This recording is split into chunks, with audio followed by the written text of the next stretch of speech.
Good morning, everybody. It is July 21st, 2023, Friday.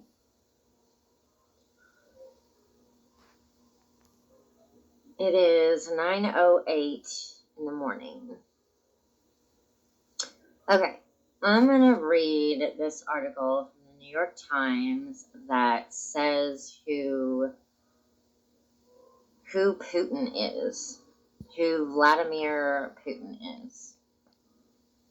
It says, who is Vladimir Putin? Philip Short's Putin is an impressive biography, but one that necessarily lacks the final chapters of the story.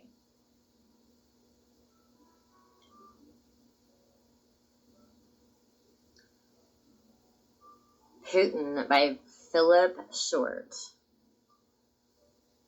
In the days after the terrorist attacks of September 11, 2001, Moscow suddenly felt different.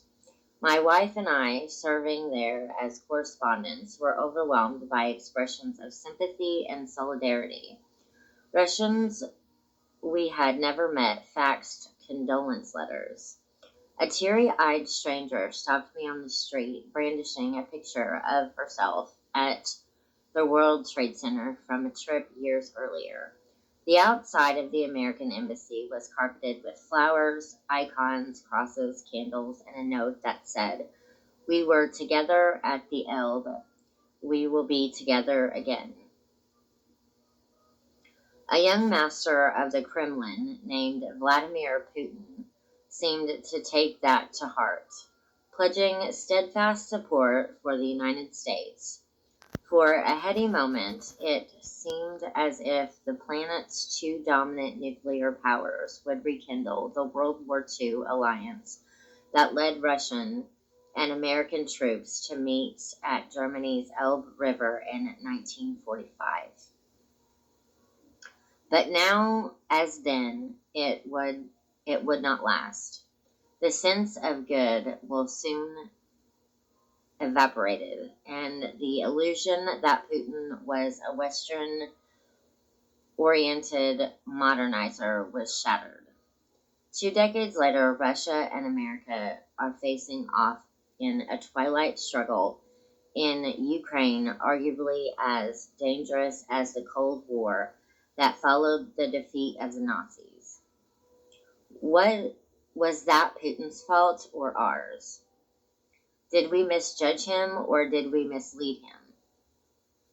Was it inevitable that Putin would come to see himself as a latter-day Peter the Great, seeking to reestablish the Tsarist Empire, or could we have done more to anchor a post-Soviet Russia in the community of nations? Never have those questions been more profoundly relevant.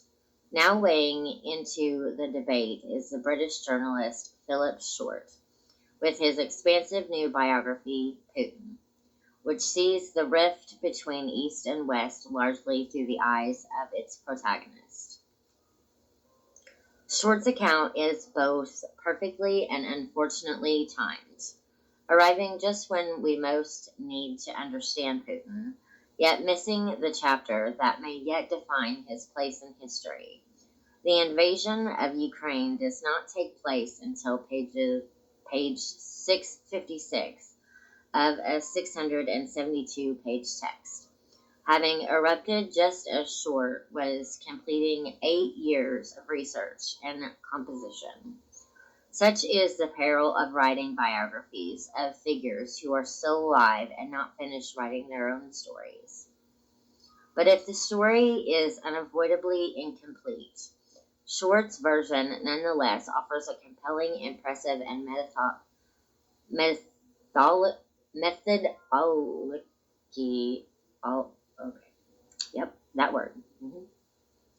researched account of Putin's life so far. He plumbs an array of sources, including his own interviews, to reconstruct the tale of a street brawler from a bleak communal apartment in post-war Leningrad who embarks on a mediocre career as a medieval KGB officer in East Germany, only to make a stunning leap to power in Moscow following the chaos of the 1990s post-Soviet Russia.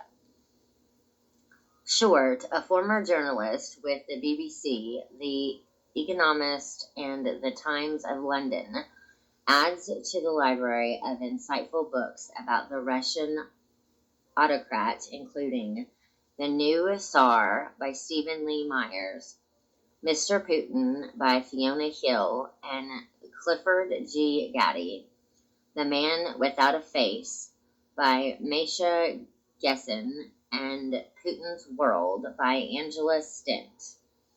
But unlike those Russia specialists, he comes to his subject as a chronicler of some of history's biggest villains, having written biographies of Pol Pot and Mao Zedong.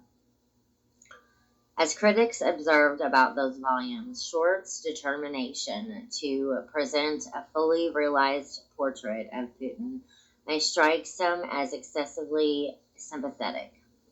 The purpose of this book is neither to demonize Putin, he is more than capable of doing that himself, nor to absolve him of his crimes, Short writes, but to explore his personality, to understand what motivates him, and how he has become the leader that he is. In fact, he does absolve Putin of several crimes. Short opens with an extended examination of the never-solved apartment bombings of 1999 that were blamed on Chechen terrorists, but suspected of being a government conspiracy to cement Putin's path to power.